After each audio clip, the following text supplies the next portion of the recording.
186장입니다. 큰일들을 이루신 하나님께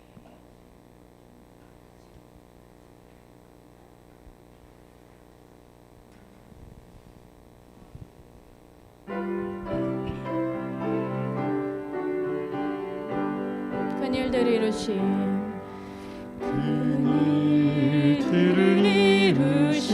하나님께 큰 영광을 돌리며 찬양하세.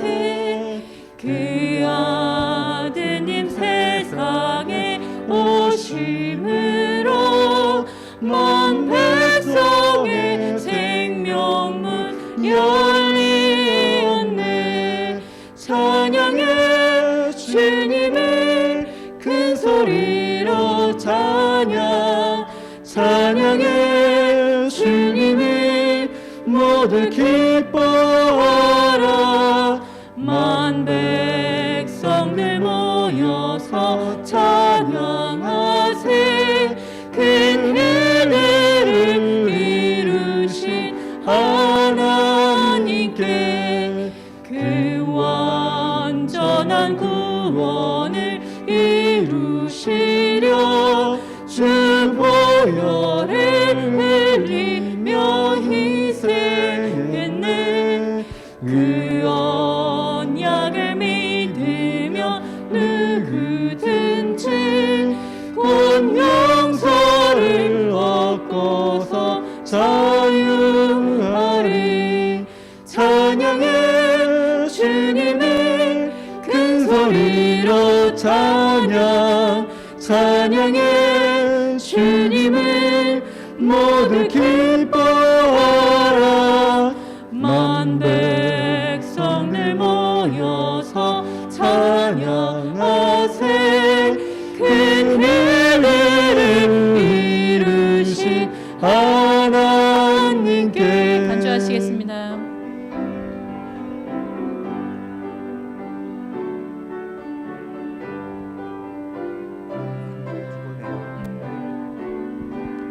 큰 일들을 우리에게 가르치고 큰 일들을 우리에게 가르치고 또 큰 기쁨 우리에게 주셨으나 훗날 주님 배울 때 맞을 기쁨 더 높고 더 크고 더 순결하리.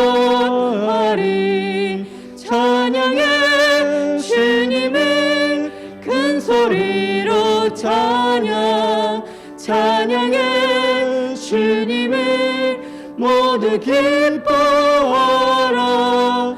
이 영성들 모여서 찬양하세. 큰 일들을 이루신 3절 다시 하겠습니다. 큰 일들을 우리에게 가르치고 또 큰 기쁨 우리에게 주셨으나 훗날 주님 배울 때 맞을 기쁨 더 높고 더 크고 더 순결하리. 찬양해 큰 소리로 찬양해 주님을 모두 기뻐하라. 만 백성들 모여서 찬양하세. 큰 일들을 이루신 하나님께.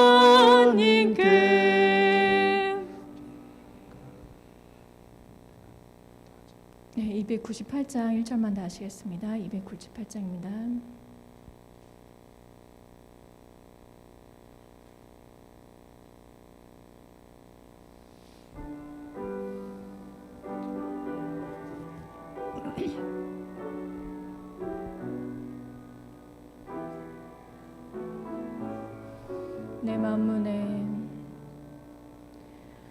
내 만문에 기다려 계신 주를 지금 왜 모시셨나. 이 세상에 무엇이 먹으리요. 왜 주께 대답하나.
존귀한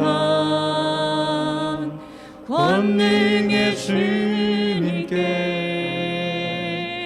경배하세 마음 다해 찬양하세 주님의 위엄과 권능이 하늘에서 넘쳐나네 찬양하세 언제나 찬양하세 그 이름 예수 영광의 왕 되신 주 그리스도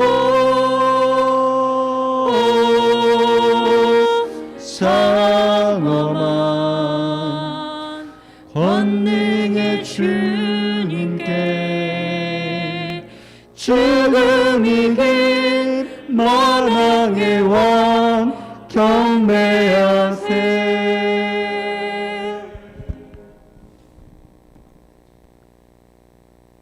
하늘에 계시는 사랑의 아버지 하나님, 이 귀한 안식일 저희를 하나님의 거룩한 성전으로 초청해 주셔서 참으로 감사를 드립니다. 하나님, 누구든지 그리스도의 영이 없으면 그는 그리스도의 사람이 아니라고 말씀하셨습니다. 아버지, 우리 안에 하나님의 거룩한 성령의 임재가 이 시간 간절하게 필요하오니 우리 안에 오셔서 우리의 더럽고 우리의 악하고 우리의 거만하고 교만한 모든 것들 다 소멸시켜 주시고 하나님의 영광이 우리 안에 자리하도록 우리가 빈 마음으로 주님 앞에 나가도록 인도하여 주시옵소서. 성령께서 이 시간 이 예배에 함께 하시고 또 부족한 소자의 부족한 인간적인 모든 모습 다 감춰주시고 하나님의 영광만을 드러내도록 이 시간 축복하여 주시옵소서. 예수님의 이름으로 간절히 기도드립니다. 아멘.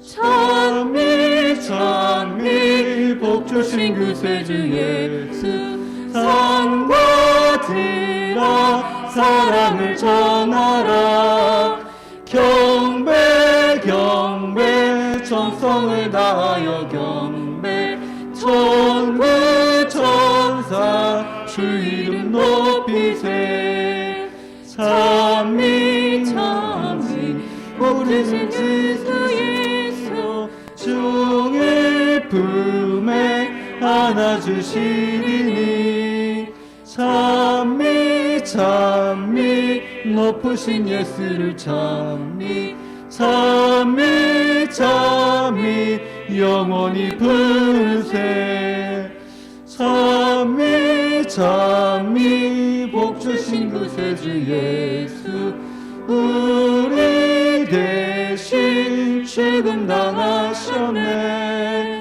우리 예수 우리에게 영생 주시니 경배 경배 겸손히 절하세 사랑 사랑 우리의 죄 지시고 한량없는 기쁘신 참사랑 찬미 찬미 높으신 예수를 찬미 찬미 찬미 영원히 부르세 찬미 찬미 복 주신 구세주 예수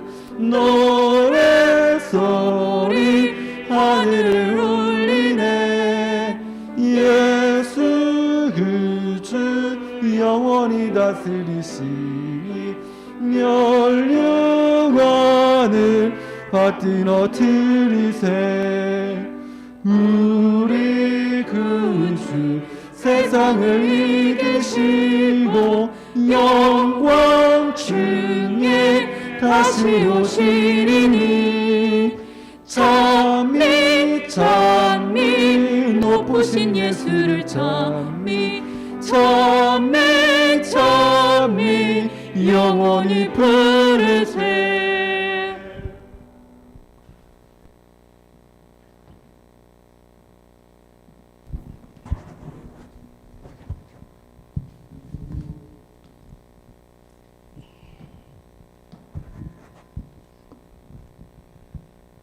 사랑과 은혜가 많으신 하늘에 계신 하나님 아버지, 또 이렇게 또 새해를 맞이해서 벌써 한 달이 다 지나가고 이제 마지막 안식을 맞는 이 시간에 제가 또 이렇게 주님에게 감사 예배를 드리게 해주시니 주님 감사합니다.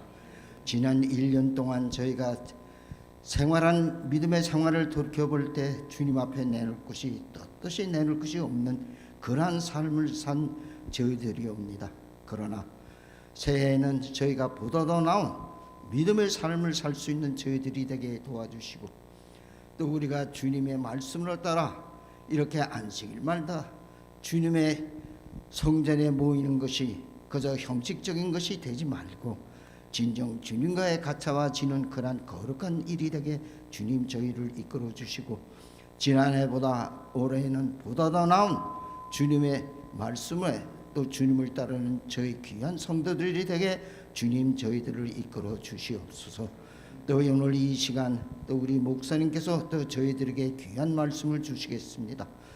그 말씀 속에 저희들의 영의 눈이 뜨여서 주님 그 말씀 속에 주님을 뵐 수 있는 그런 귀한 시간들이 되게 저희를 이끌어 주시옵고, 또 저희가 입으로만 주여 주여 하는 그러한 성도가 되지 말고 진정으로 주님의 말씀을 따르는 귀한 성도들이 되게 온 한 해는 보다 나은 한 해가 되게 저희를 이끌어 주시옵소서. 이 모든 말씀 예수님 이름으로 기도드리옵나이다. 아멘.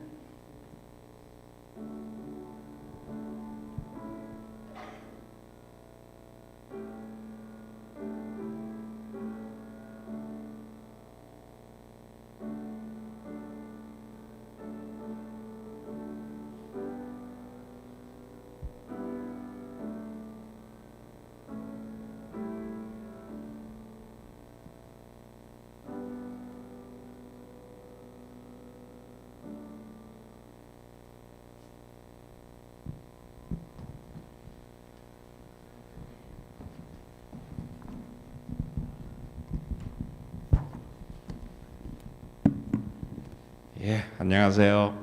반갑습니다. 이렇게 추운 날씨에도 여러분들이 성전을 향하여 이렇게 무사히 오고 또 축복받는 안식일이 되게끔 이 자리에 같이 하심을 정말 감사드립니다. 광고 한 가지 있는데요. 광고지에도 이렇게 나갔지만 내일 말고 그 다음 일을 우리 교회에서 여기서 자란 우리 정경은 양이 결혼식을 하게 됩니다.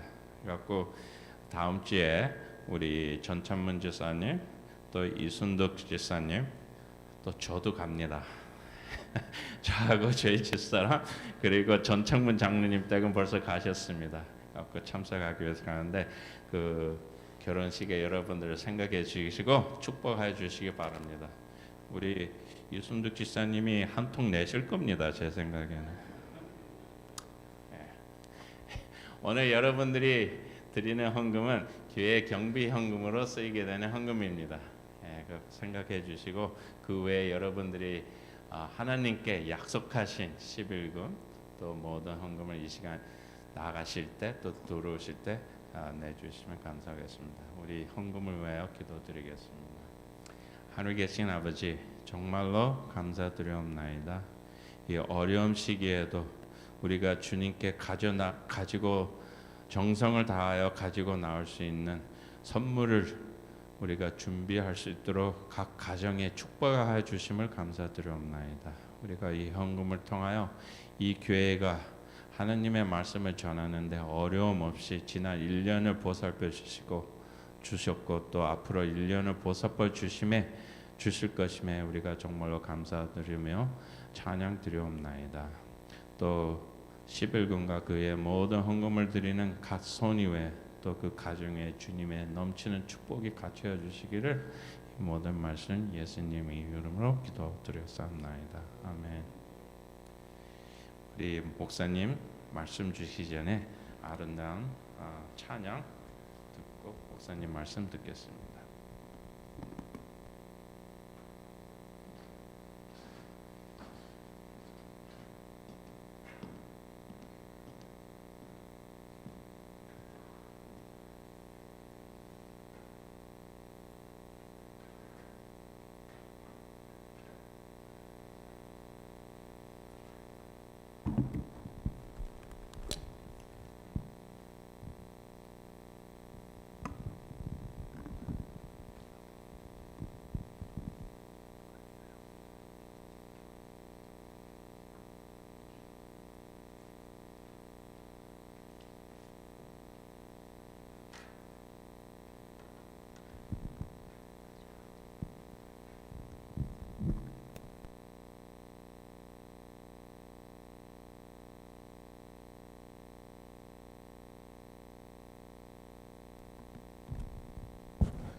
수고하고 무거운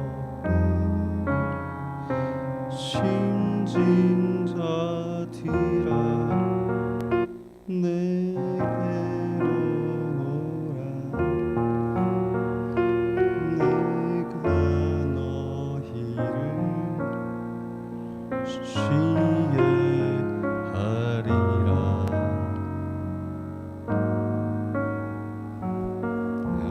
나의 멍에를 메고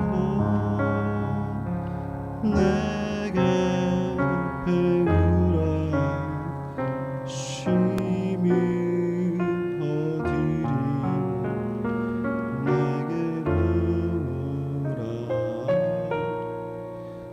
내게 오라.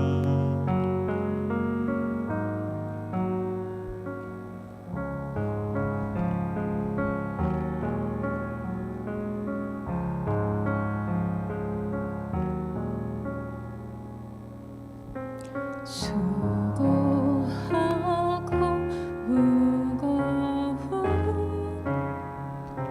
짐진 자들아 내게로 오라. 내가 너희를 쉬게 하리라.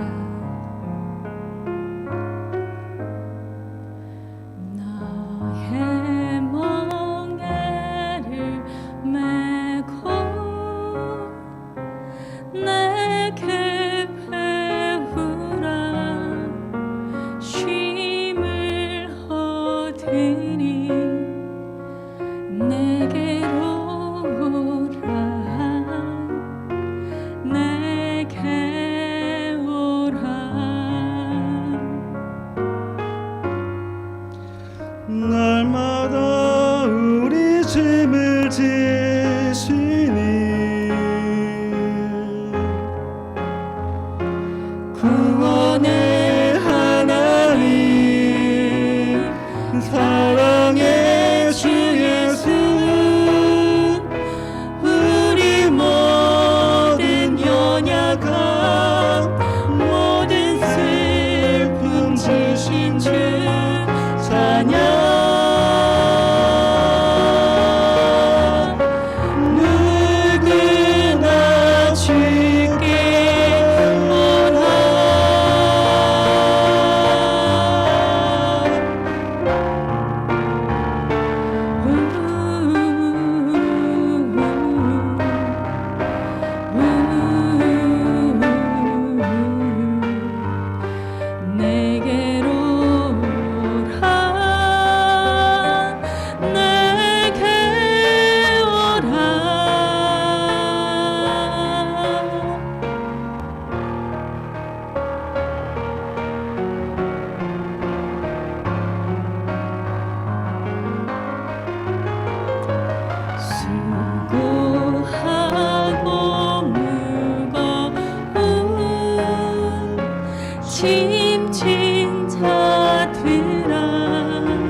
쉬게 하린 한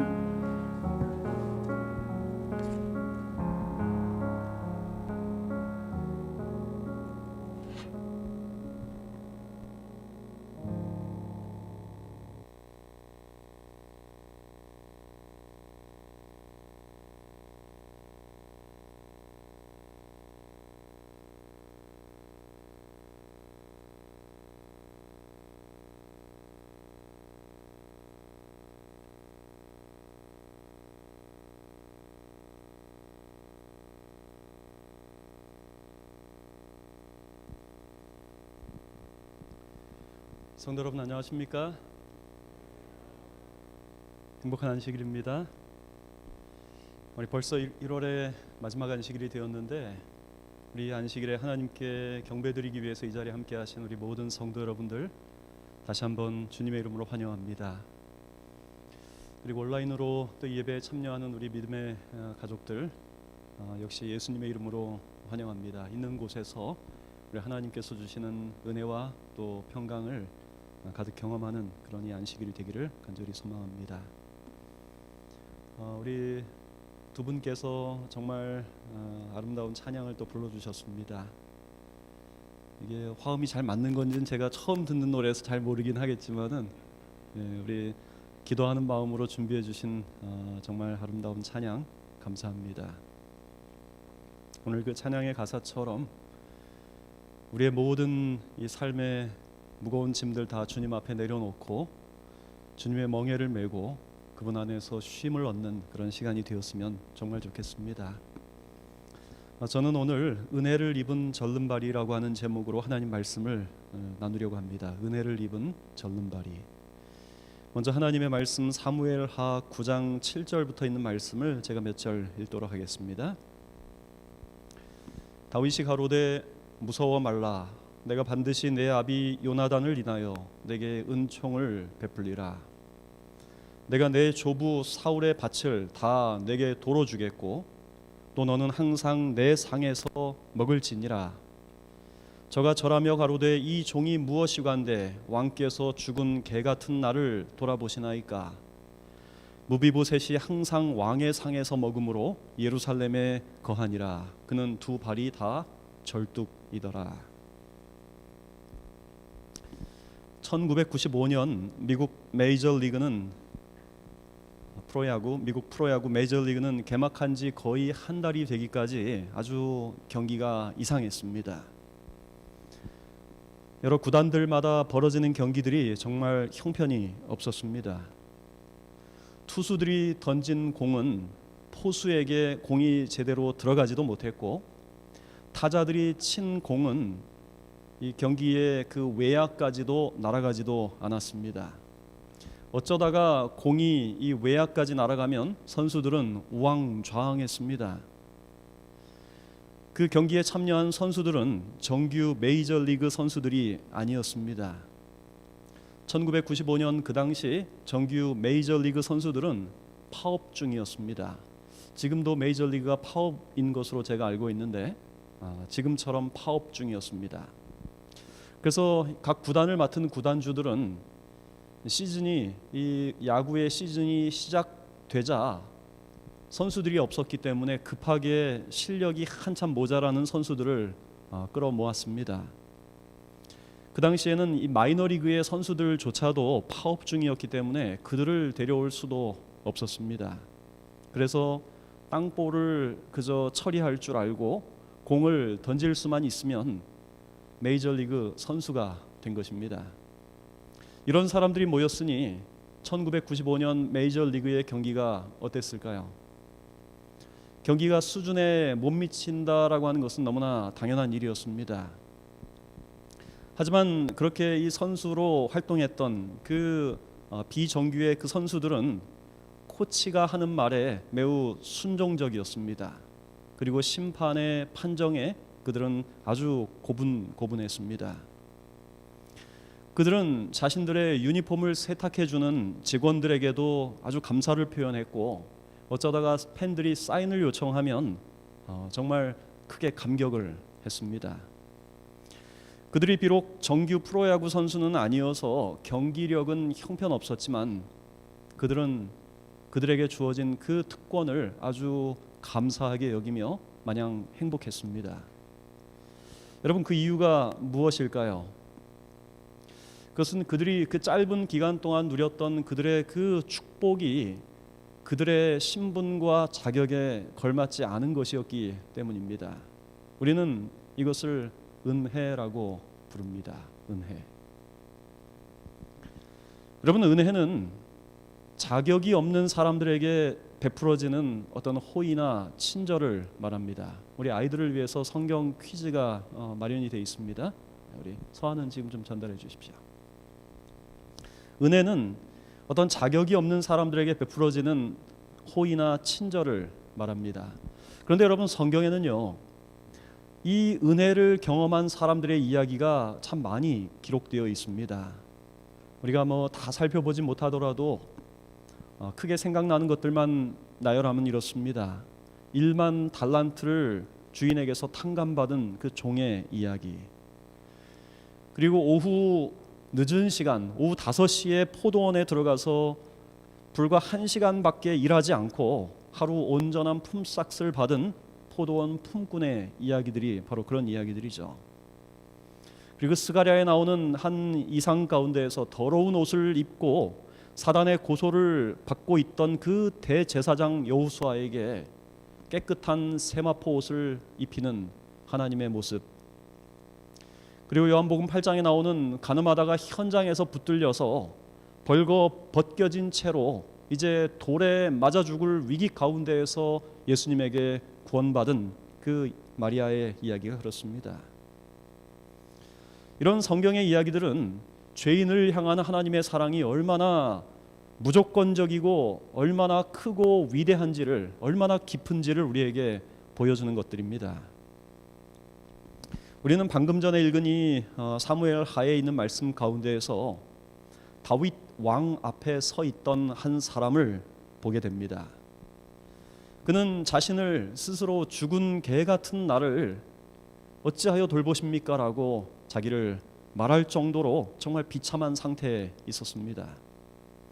하지만 다윗은 그가 잃어버렸던 그 모든 재산과 그가 잃어버렸던 그 지위를 모두 회복시켜 주었습니다.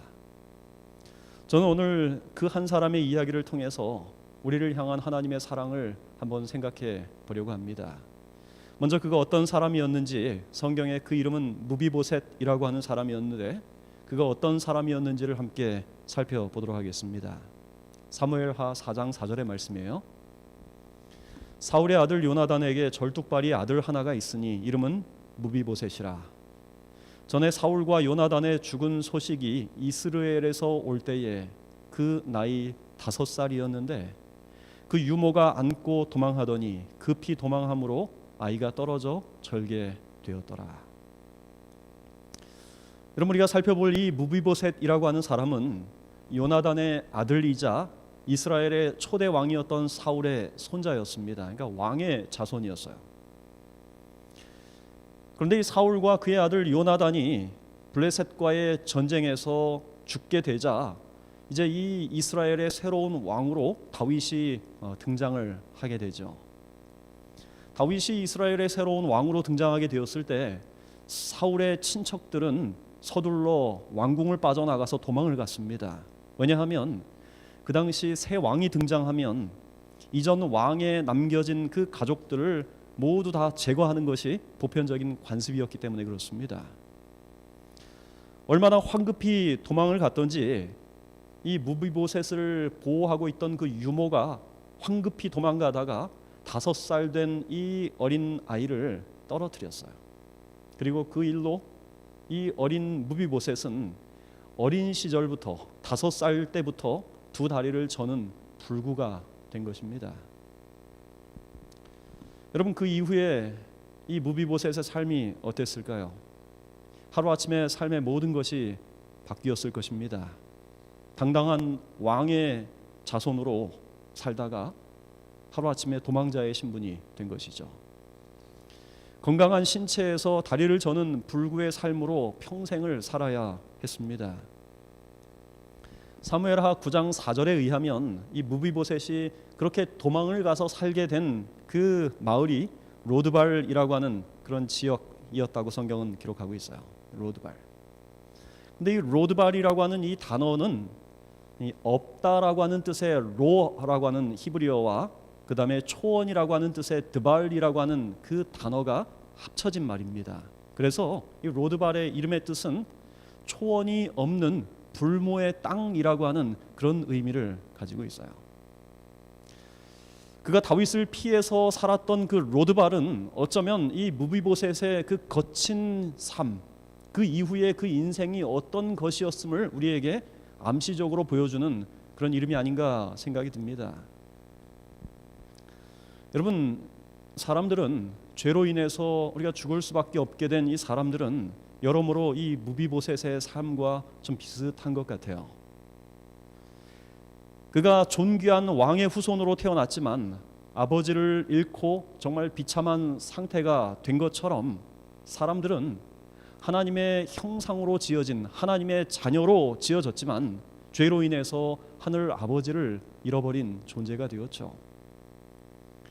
무비보셋이 자기의 잘못이 아닌 유모의 잘못으로 평생 불구가 된 것처럼 우리는 우리의 죄가 아닌 아담의 죄로 인해서 영적인 불구로 이 세상을 살아가는 그런 존재가 된 것입니다.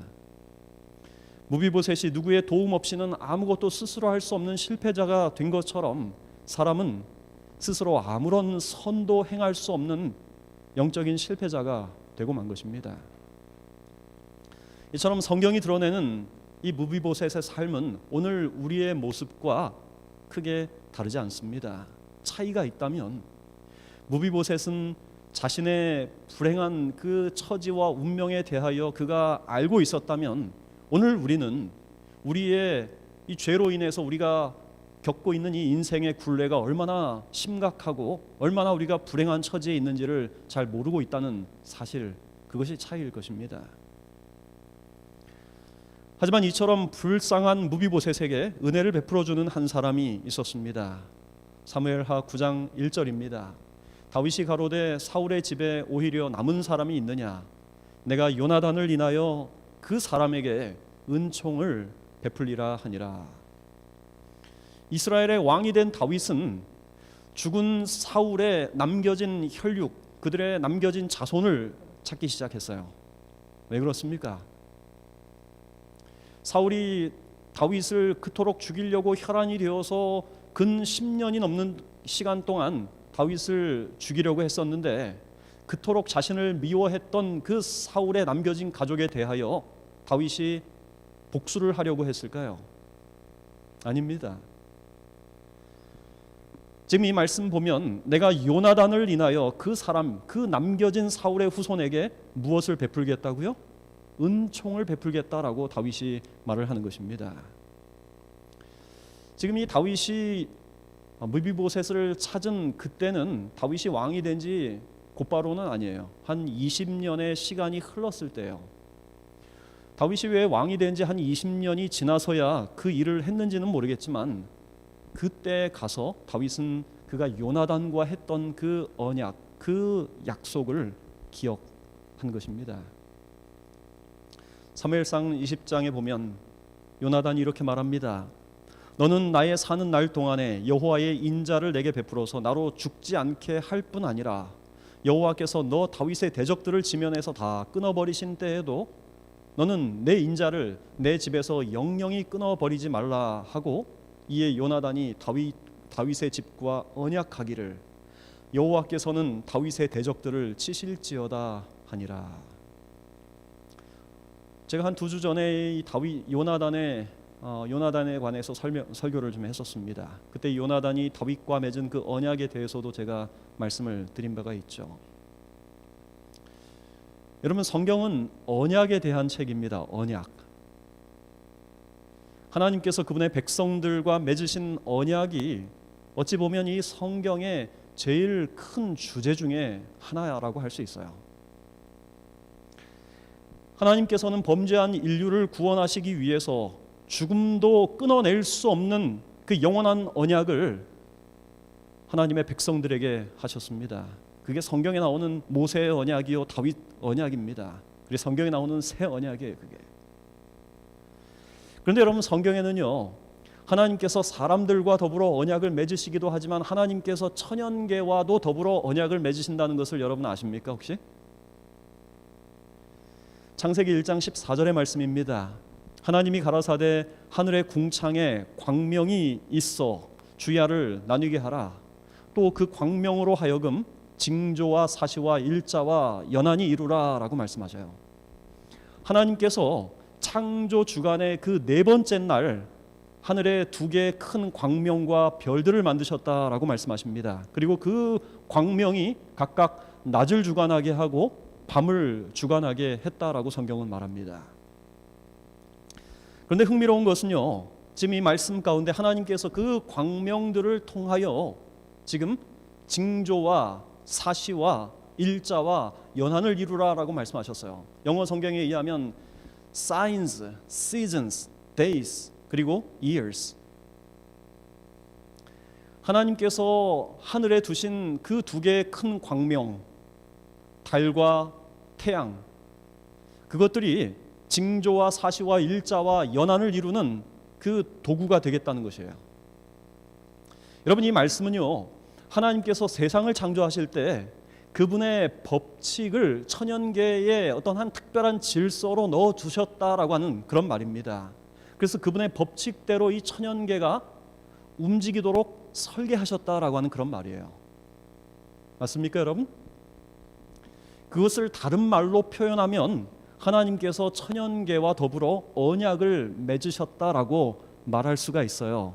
그래서 예레미야는 이렇게 표현했습니다. 나 여호와가 이같이 말하노라. 너희가 능히 낮에 대한 나의 약정과, 영어 성경 covenant입니다. 언약이에요. 밤에 대한 나의 약정을 파하여 주야로 그 때를 잃게 할 수 있을진데 내 종 다윗에게 세운 나의 언약도 파하여 그로 그 위에 앉아 다스릴 아들이 없게 할 수 있으리라 라고 말씀했어요. 여러분, 이 말씀은 하나님께서 천연계와 더불어 세우신 그분의 언약을 우리가 깨트릴 수 있다라고 하는 말입니까? 없다라는 말입니까? 없다는 말이에요. 그죠? 그거 깨트릴 수 있다면 내가 다윗과 맺은 그 언약도 너희가 깨트릴 수 있다라는 거예요. 그러니까 없다는 이야기입니다. 하나님께서 천연계와 맺으신 그분의 그 언약, 천연계에 세우신 하나님의 창조의 질서를 사람들이 깨트릴 수 없다는 이야기예요. 여러분, 사람들은, 현대 과학자들, 지식인들이라고 말하는 사람들은 이 천연계의 생태계의 신비로운 일들이 정말 놀랍도록 우연스럽게 된 일이라고 말하지만 성경은 그것이 창조주의 질서와 그 법칙에 따라서 정확하게 운행된다고 지금 말씀하고 있는 것입니다. 그럼 아멘이십니까, 여러분? 그래서 우리는 자연이라고 말하지 않고 천연계라고 하죠. 그죠? 자연은 스스로 그렇다라고 하는, 스스로 자자에 그럴 연자를 씁니다. 하지만 우리는 하나님께서 설계하신 법칙이 이 삼라만상에 있다는 것을 인정하기 때문에 하늘천, 그럴 연자, 천연계라고 하는 그런 말을 더 선호합니다. 사실은. 여러분, 잠언 8장 29절에서는요, 하나님께서 바다의 한계를 정하여 물로 그 명령을 거스리지 못하도록 만드셨다라고 말씀하셔요. 파도가 아무리 넘실거려도 하나님께서 제정하신 그 경계를 넘지 못하도록 하나님께서 하셨다는 것입니다. 요즘 물론 우리가 이 여러 가지 이 대기 변화와 이런 것 때문에 파도가 쓰나미가 되어서 넘기도 합니다. 그죠? 근데 여러분, 그것들은 뭔지 아세요? 아까 말씀한 것처럼 징조예요. 징조. 어떤 징조일까요? 마지막 때가 가까웠음을 알려주는 하나님의 징조입니다. 하나님께서 설계하신 천연계의 법칙들이 깨지는 것은 징조들이에요. 징조들. 그래서 여러분, 창세로부터 지금까지 태양이 빛을 비추고 파도가 그 경계를 넘지 않는 것은 하나님께서 천연계와 맺으신 그분의 언약 때문에 그렇습니다. 언약 때문에. 우리가 잘 살아가는 것도 하나님께서 천연계에 제정하신 그분의 언약 때문에 그래요. 감사합니까, 여러분? 근데 여러분, 제가 말씀도 드렸지만 하나님께서 이 천연계와 맺은 그 언약을 깨트리시는 특별한 상황이 있는데 그것을 징조라고 합니다. 징조. 뭐라고 한다고요? 징조라고 한다고요. 언제 그런 일이 있었는지 제가 성경 통해서 한 두 가지를 살펴보겠습니다. 한 번은 히스기야 왕과 관련이 되어 있습니다. 여러분이 아시는 대로 히스기야 왕이 병이 들어서 죽게 되었을 때 그는 간절하게 하나님 앞에 기도했습니다. 그의 간절한 기도에 대한 응답으로 하나님께서는 그의 생명을 얼마 동안 연장하셔요? 15년 동안 연장하십니다. 그때 히스기야는 자신이 나을 것이라고 하는 하나님의 약속에 대한, 하나님의 그 보증에 대한 징조를 그가 구합니다. 그때 열왕기하 20장 8절에 있는 말씀이에요. 히스기야가 이사야에게 이르되 여호와께서 나를 낫게 하시고 3일 만에 여호와의 전에 올라가게 하실 무슨 징조가 있습니까? 이때 하나님은 그 겸손히 회개하고 또 치유를 강구하는 히스기야를 위해서 자신이 천연계와 맺은 언약을 깨트리고 태양은 앞으로 가도록 돼 있는데 그것을 뒤로 10도 백하게 만드셨어요. 그걸 징조로 주셨습니다. 또 한 번은 여호수아 10장에 기록된 사건입니다. 이스라엘 민족들이 가나안의 족속들과 더불어 전쟁을 할 당시에 태양과 달이 거의 하루 종일 멈춰섰던 그 스토리가 성경에 기록되어 있죠. 여러분이 아실 겁니다. 근데 그 놀라운 이적은 그 당시 기브온이라고 하는 한 족속이 가나안 왕들과 맺었던 그들의 그 동맹을 깨고 이스라엘과 맺은 언약 때문에 그 일이 발생해요.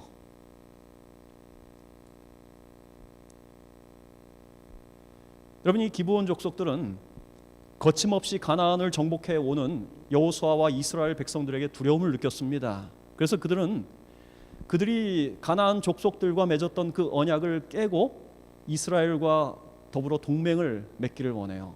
그런데 그들이 어떻게 합니까? 속임수로 그 동맹을 맺죠, 그죠? 그래서 언약을 맺어요. 하나님은 가나안에 있는 족속들을 다 진멸하도록 여호수아에게 명령하셨지만 그 당시 이스라엘의 지도자들, 그 다음에 여호수아는 그걸 하나님께 묻지 않고 성급하게 보이는 대로 판단하면서 그들과 언약을 맺습니다.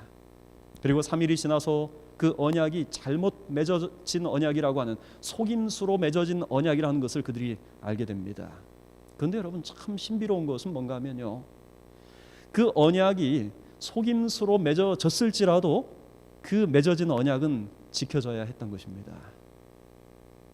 그래서 위기에 처하게 된 기브온 족속이 구원을 요청했을 때 여호수아는 그들과 맺은 언약에 근거해서 그들의 목숨을 걸고 그 전쟁에 가담해서 그 전쟁에 더불어 싸운 것입니다. 이렇게 여호수아의 군대가 가나안의 연합군과 전쟁을 벌일 때 하나님은 또 한 번 그분이 천연계와 맺으신 언약을 깨고 태양과 달을 거의 하루 종일 멈춰 세우는 놀라운 징조를 주셔요. 이처럼 하나님은 속임수로 체결된 그 언약조차도 그분의 이름으로 맺어진 언약을 파기하지 않으시고 오히려 그들을 구원하기 위해 천연계와 맺은 언약을 깨트리는 징조로 사용하셨다는 것입니다. 그리고 여러분, 성경 누가복음 21장 25절에서는요, 예수님께서 이 땅에 재림하시기 직전에 이 세상에 있는 하나님의 백성들, 영적으로 잠들어 있는 하나님의 백성들을 깨우기 위해서 하늘의 일월성신, 하늘의 그 천체들이 거기에 특별한 징조가 있을 것이라고 이렇게 말합니다. 1월 성신에는 징조가 있겠고 땅에서는 민족들이 바다와 파도의 우는 소리를 인하여 혼란한 중에 곤고하리라. 이렇게 몇 가지를 살펴본 것처럼 하나님께서는요, 천연계와 맺은 언약도 인간을 구원하기 위한 특별한 목적을 위해서만 예외적으로 그것들을 깨트렸을 뿐 하나님께서 사람과 맺은 언약은 결코 깨지 않으셔요. 하나님은. 그런데 여러분, 하나님께서도 깨트리지 않는 이 언약을, 성경에 이 기본과 더불어 맺은 이 언약을 깨트린 사람이 있어요. 누군지 아십니까, 여러분?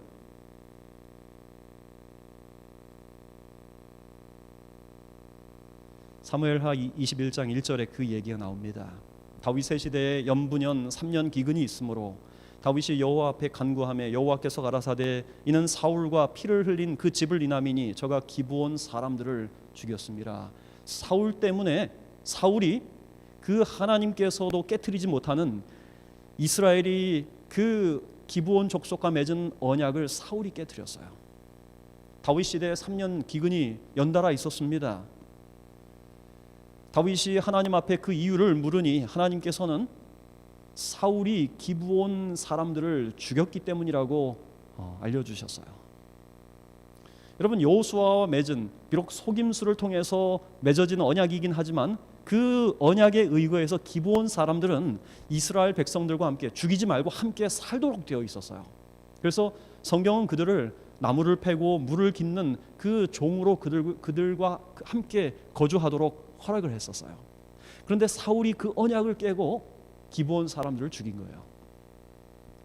그래서 여러분, 이 스토리의 뒷부분을 보면 다윗이 그 문제를 어떻게 처리할까를 하나님께 물은 다음에 기브온 사람들이 어떤 요구를 했는가 하면 사울의 후손들 7명을 그들의 목숨을 우리에게 달라라고 요구를 해요. 그래서 다윗이 사울의 남겨진 후손들을 살펴보니까 사람들이 있어요. 그때 다윗이 요나단하고 그가 했던 아주 중요한 약속을 기억합니다. 사무엘하 21장 7절의 말씀이에요. 그러나 다윗과 사울의 아들 요나단 사이에 서로 여호와를 가리켜 맹세한 것이 있으므로 다윗 왕이 사울의 손자 요나단의 아들 무비보셋은 아꼈다라고 지금 적고 있는 거예요. 지금 기브온 사람들이 사울의 후손들 7명의 목숨을 내놓으라고 하는 그 시점에 지금 다윗이 그 후손들을 내주는 과정에서 누구의 목숨을 아꼈다고요? 무비보셋의 목숨을 아꼈다는 거예요. 세이브했다는 거예요. 뭐 때문에? 그가 요나단과 함께 하나님의 이름으로 맺은 그 언약 때문에 그렇게 했다는 거예요.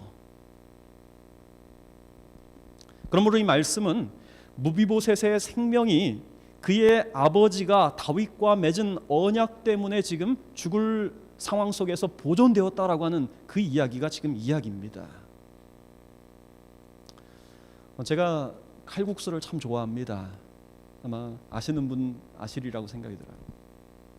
제가 한국에서 목회를 할 때 어느 교회 사경회를 일주일 동안 갔는데 시골 교회였어요. 목사님 뭘 좋아하세요? 제가 칼국수 좋아한다고 하니까 성도들이 일주일 내내 칼국수 만들어 주셨던 기억이 있어요. 아침에도 칼국수, 점심에도 칼국수, 저녁에도 칼국수. 근데 제가 칼국수 참 좋아합니다. 그래서 지난 10월에 제가 필라델피아에 전도회를 갔을 때에도 내시빌엔 칼국수가 없잖아요. 그 칼국수 맛있게 한다는 뉴저지까지 일부러 칼국수를 먹으러 갔어요. 근데 거기 어떤 할매 칼국수집이라고 있는데 참 실망하고 돌아왔어요. 제가 칼국수를 좋아해서 어디를 가든지 칼국수 맛집이 있는 데는 제가 항상 찾아갑니다. 제가 강원도 춘천에서 목회를 할 때 춘천에서 조금 떨어진 그 홍천이라는 이 도시에 용할머니 칼국수라는 곳에 간 적이 있습니다. 화면에 있는 저 할머니예요. 제가 우연히 그곳을 찾아갔는데 그 용칼국수 집에는 좀 사연이 있었습니다. 용할머니, 이 할머니의 이름이 용간난이에요. 용간난. 그래서 용할머니 칼국수 집이에요. 옛날 이름은 막 그렇잖아요. 간난이. 용간난. 근데 용할머니의 남편이 1979년 9월 달에 약초를 캐러 산에 갔다가 담배꽁초로 산불을 내고 말았어요. 그래서 그 홍천에 있는 그곳에 한 10에이커에 심겨진 잣나무 1만 그루를 다 태워버렸습니다. 그렇게 산불을 낸 남편에게 징역 6개월이 선고가 되었고 이 삼림을 피해시켰다는 그 변상금 123만 원이라고 하는 그 벌금이 납부가 되었어요. 1979년에 123만 원이면 그게 적은 돈은 아니었겠죠, 그죠? 그 당시 이 할머니는 하루 일당 6천 원을 받고 식당에서 허드렛 일을 하고 있었는데 123만 원은 참 큰 돈이었습니다. 설상가상으로 6개월 이 감옥 생활을 마치고 나온 남편이 너무 정신적인 충격이 커서 스트로크가 왔어요. 그리고 그 다음 해에 죽고 말았습니다. 근데 남편이 죽기 전에 이 용 할머니에게 이런 유언을 남겼다고 그래요. 자식들에게 이 부담이 되니 누가 되니 힘들더라도 당신이 내 대신 변상금 꼭 다 갚아달라고. 참 억울하지 않아요, 그죠? 혹시 남편들 이런 좋지 않은 유언은 남기지 마세요. 그래서 어찌 됐든 이 할머니는 그렇게 4명의 자식들과 더불어서 그가 갚아야 하는 123만 원이라고 하는 그 큰 돈을 고스란히 떠안게 된 거예요. 이 할머니 재산도 없고 특별한 재주도 없었기에 다른 사람들의 식당에 다니면서 품을 팔면서 매년마다 5만 원에서 10만 원 정도를 갚아 나가기 시작했어요. 매년마다. 그리고 마침내 2002년 1월 20년에 걸쳐서 남편이 진 빚을 다 청산했습니다. 그리고 그 마지막 빚을 갚을 때 산림청에서 일하는 그 공무원에 의해서 이 할머니의 그 20년 동안의 그 벌금 납부 스토리가 세상에 알려지면서 전국에서 이 할머니를 돕는 성금이 모이기 시작했어요. 그리고 그 성금으로 할머니께서 자기의 집을 개조해서 만든 칼국수집이 그 용할머니 칼국수집이에요. 제가 우연히 갔다가 그 칼국수집에서 칼국수를 먹는데 사연이 있어서 그런지 그 칼국수 맛이 더 특별했습니다. 여러분, 우리는 사람들 사이에 맺은 어떤 약속과 계약이 참 쉽게 파기되는 그런 세상 가운데 살고 있어요. 나한테 잘 맞지 않으면, 나한테 해로우면 그걸 그냥 쉽게 파기시켜버리는 것이죠. 심지어 영원히 함께 하자고 서약했던 이 결혼의 관계마저도 너무나 쉽게 허물어지는 세상 가운데 살고 있습니다. 이런 세상 속에 살면서 우리가 참 이런 이야기들을 들을 때 마음이 참 뭉클하고 또 숙연해지는 것이죠. 여러분, 다윗은 왕이 된 지 거의 20년이 되었을 때 그가 오래전에 요나단과 했던 그 언약을 기억하고 사울의 집에 남겨진 사람들이 있는지를 물었습니다.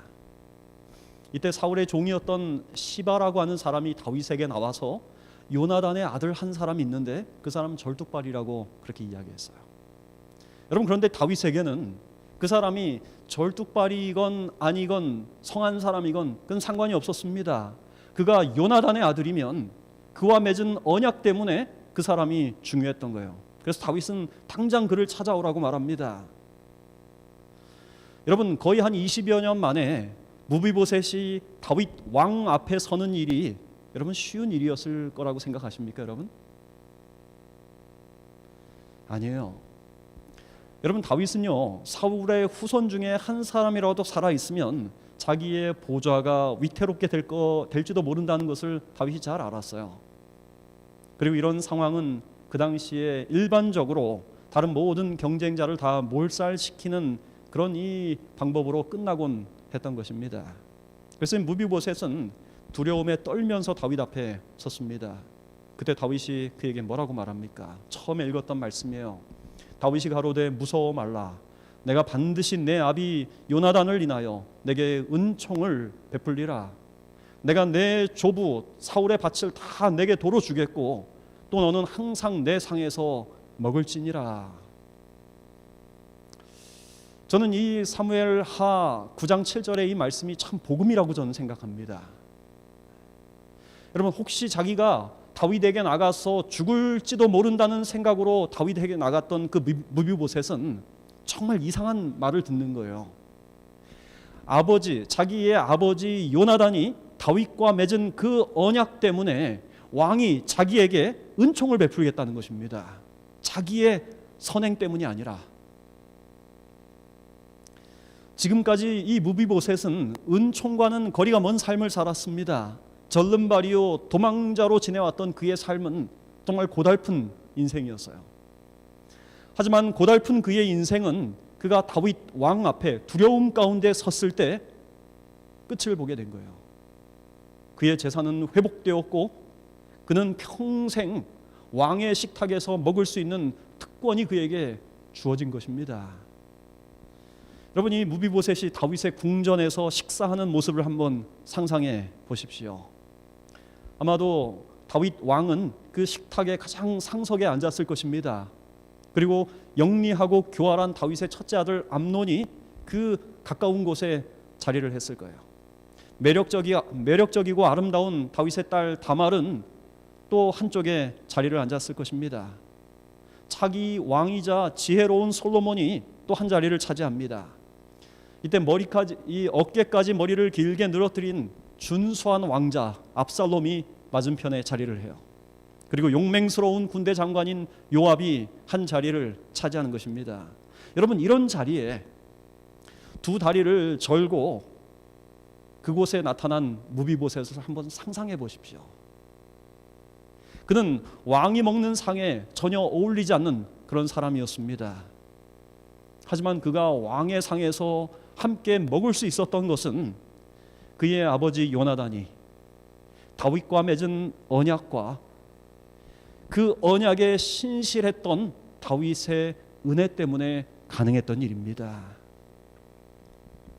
제가 이 목회를 시작한 지 얼마 안 되었을 때 제가 섬기던 교회의 어떤 한 연만하신 장로님께서 칠순을 맞으셨습니다. 그래서 서울의 이 롯데 호텔 특실에서 칠순 예배를 드린 적이 있어요. 그 장로님은 인품도 굉장히 훌륭하신 데다가 평생을 삼육학교에서 교편 생활을 하셨기 때문에 그 장로님의 칠순 예배에 정말 많은 제자들이 참여를 했습니다. 그 제자들 중에는 사회적으로 존경을 받고 또 성공한 제자들이 있었고 또 목회자가 되어서 중년, 노년에 들어서는 그런 이 목회자들도 많았습니다. 그분들과 비교해 볼 때 저는 나이가 그래봐야 그때 30살 간 넘었을 때라서 나이로나 혹은 경력으로 보나 그 제자들, 그 훌륭한 제자들에 비추어 볼 때 저는 발끝도 따라가지 못할 것 같았어요. 근데 그 장로님은 어린 제가 담임 목사라면서 제일 먼저 식사를 하도록 그 많은 사람들 앞에 저를 앞세우셨어요. 그리고 특별한 자리에 앉도록 장로님께서 배려하셨어요. 저는 사실 그때까지 그렇게 값비싼 호텔에서 호텔 뷔페를 먹어본 적이 없었습니다. 그때 제가 무엇을 먹었는지는 하나도 기억나지 않지만 저는 부족한 사람을 담임 목사라고 배려해주는 그 어르신의 모습에 깊은 감동을 제가 받았어요, 사실은. 그리고 그 순간 제가 과분한 대접을 받는 것 같아서 참 몸둘 바를 몰랐습니다. 여러분, 한번 상상해 보십시오. 우리 이 나라의 대통령이 여러분을 특별한 그 백악관에 초대해서 백악관 만찬에 여러분들을 초대한다고 상상해 보십시오. 어쩌면 무비보셋도 그랬을 것입니다. 그는 스스로 생각하기에 전혀 이 왕의 식탁에 어울리지 않는 사람이라고 스스로 생각했어요. 그래서 그는 이 종이 무엇이관데 왕께서 죽은 개 같은 나를 돌아보십니까? 라고 고백을 해요. 성경 당시 중근동 시대에 들개들은 사회의 청소부라고 알려졌습니다. 그리고 사람들에게 혐오감을 주었어요. 특별히 죽은 개는 가장 경멸받는 그런 대상이었습니다. 근데 무비보셋이 자신을 그렇게 표현한 거예요. 죽은 개 같은 나를. 여러분, 이 무비보셋의 고백은 어쩌면 오늘 우리의 고백이 아닌가 저는 생각을 합니다. 에베소서 2장 있는 말씀 좀 길지만 제가 읽겠습니다. 너희의 허물과 죄로 죽었던 너희를 살리셨도다. 그때 너희가 그 가운데서 행하여 이 세상 풍속을 쫓고 공중의 권세 잡은 자를 따랐으니 곧 지금 불순종의 아들들 가운데 역사하는 영이라. 전에는 우리도 다 그 가운데서 우리 육체의 욕심을 따라 지내며 육체와 마음에 원하는 것을 하여 다른 이들과 같이 본질상 진노의 자녀이었더니 긍휼에 풍성하신 하나님이 우리를 사랑하신 그 큰 사랑을 인하여 허물로 죽은 우리를 그리스도와 함께 살리셨고 너희가 은혜로 구원을 얻은 것이라. 또 함께 일으키사 그리스도 예수 안에서 함께 하늘에 앉히시니 이는 그리스도 예수 안에서 우리에게 자비하심으로써 그 은혜의 지극히 풍성함을 오는 여러 세대에 나타내려 하심이니라. 너희가 그 은혜를 인하여 믿음으로 말미암아 구원을 얻었나니 이것이 너희에게서 난 것이 아니요 하나님의 선물이라. 아멘. 우리 사랑하는 내시빌교회 성도 여러분, 우리는 사실 하나님 앞에 그런 존재들입니다. 죽을 수밖에 없는 사람이에요. 죄로 인하여 절뚝발이가 된 사람은 하나님 앞에 결코 다가갈 수 없는 그런 존재입니다. 허물과 죄로 인하여 죽을 수밖에 없는 그런 존재예요. 아무런 희망도 아무런 미래도 우리에겐 없었습니다. 그런데 정말 놀라운 사실은 우리가 알지 못하는 사이에 성부 하나님과 성자이신 하나님 사이에 영원 전부터 평화의 의논, 곧 구속의 언약이 맺어진 것입니다.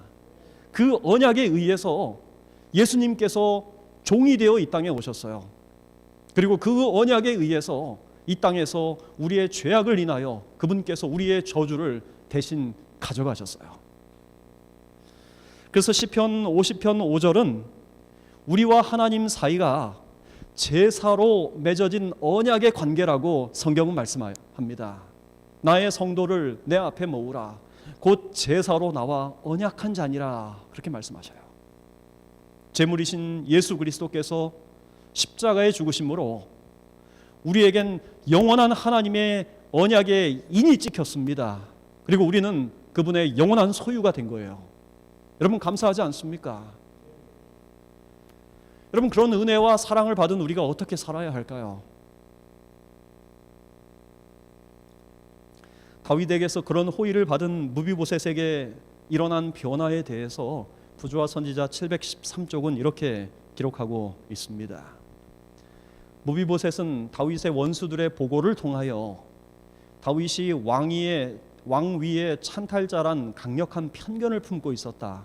그러나 왕이 그를 관대하고 정중하게 영접해주고 끊임없이 친절을 베풀어주자 이 젊은이의 마음은 감동을 받아 그는 다윗을 아버지 요나단처럼 열렬히 사랑하게 되어 자기의 이해관계가 하나님께서 택하신 왕의 이해관계와 하나임을 느꼈다라고요. 그 지속적인 은혜 안에서 무비보셋 그가 갖고 있던 편견이 사라졌어요. 그 넘치는 사랑 때문에 그는 아버지 요나단이 다윗을 사랑했던 것처럼 다윗을 사랑하게 된 것입니다. 여러분 성경을 보면요, 이 무비보셋이라고 하는 그 이름의 원래 이름은 그게 아니었어요. 이 무비보셋은 다른 이름을 떠나가지고 있습니다.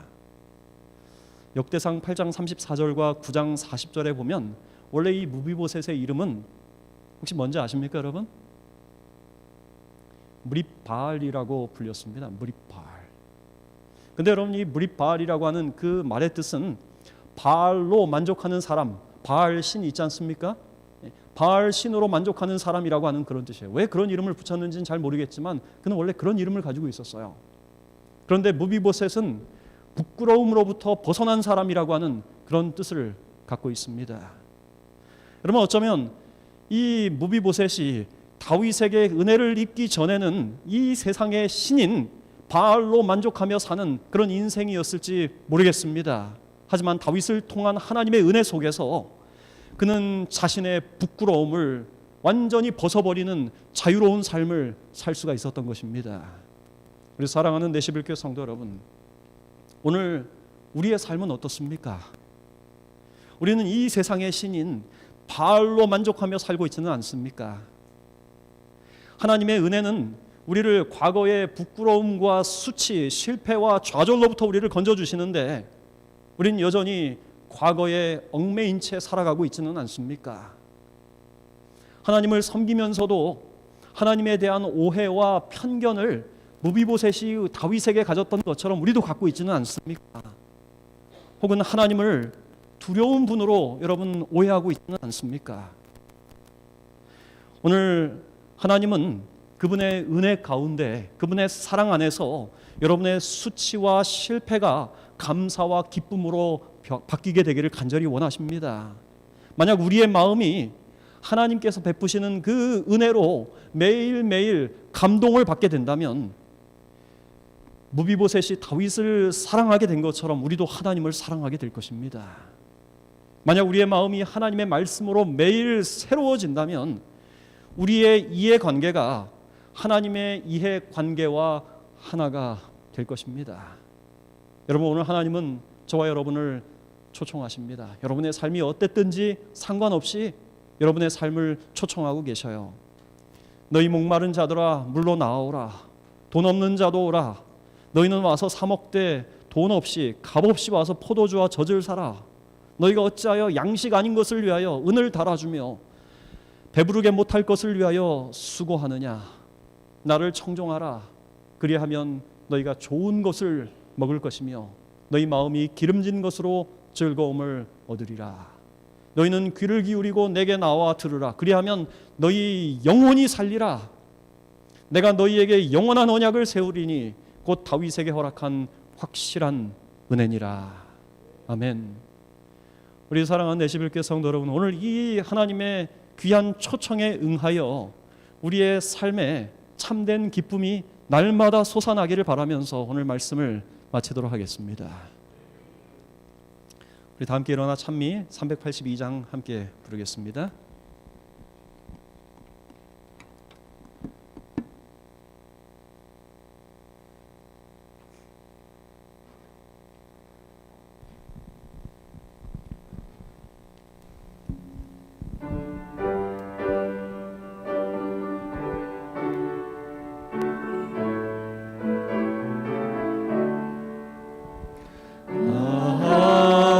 하나님의 은혜로 있을 데 없는 자 왜 구속하여 주는지 난 알 수 없도다.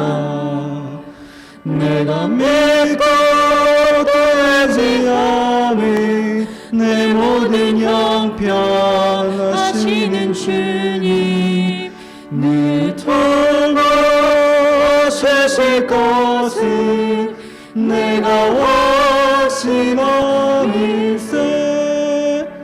왜 내게 성령 주셔서 내 마음을 감동해 주 예수 믿게 하는지 난 알 수 없도다. 내가 믿고 또 의지함이 내 모든 형편하시는 주님 늘 돌봐주실 것은 내가 확신함일세. 왜 내게 굳세 믿음과 또 복음 주셔서 내 마음이 항상 편한지 난 알 수 없도다. 내가 믿고 또 의지함은 내 모든 형편 하시는 주님 늘 돌봐주실 것은 내가 확신함일세. 이 초로 인생 살 동안 내 갈 길 편한지 혹 환난 고통 당할지 난 알 수 없도다. 내가 믿고 또 의지함은 내 모든 형편하시는 주님 늘 돌봐주실 것은 내가 확신함일세. 사랑의 아버지 하나님, 오늘 우리를 사랑하셔서 우리와 더불어 영원한 언약을 맺기 원하시는 그 아버지의 사랑을, 그 은혜를 저희가 생각할 수 있도록 인도하시니 감사합니다. 하나님, 무비보셋은 그의 선행이나 혹은 그의 어떤 공덕이 아닌 그의 아버지가 다윗과 맺은 언약 때문에 그가 왕의 식탁에서 먹을 수 있는 은혜를 얻게 되었습니다. 마찬가지로 우리의 의가 아닌 예수 그리스도의 십자가의 보혈로 우리는 왕의 식탁에서 먹을 수 있는 초청장을 받았습니다. 하나님 그 놀라운 사랑과 은혜를 우리가 가볍게 여기지 않도록 아버지 인도하여 주시옵소서. 하나님 우리의 삶이 변화되어 우리도 왕이신 예수 그리스도를 사랑하고 그분을 우리 가슴 속에 깊이 모실 수 있도록 하나님 도와주시옵소서. 천연교와 맺으신 언약을 깨트리시면서까지도 우리의 생명을 건지기 원하시는 그 아버지의 놀라운 사랑, 한 주일 동안 묵상하면서 명상하면서 주님과 동행하는 우리 모든 성도들 되게 인도하여 주시옵소서. 이제는 우리 하나님의 무한하신 사랑과 예수 그리스도의 은혜와 성령의 감화 감동하심이 이제 한 주일 주님과 더불어 동행하기를 다시 한번 결심하고 고백하는 주님의 사랑하는 종들 위해 지금부터 영원까지 함께 하시기를 예수님의 이름으로 축원합니다. 아멘. 우리의 소망 불타오르네 재림의 우리의 소망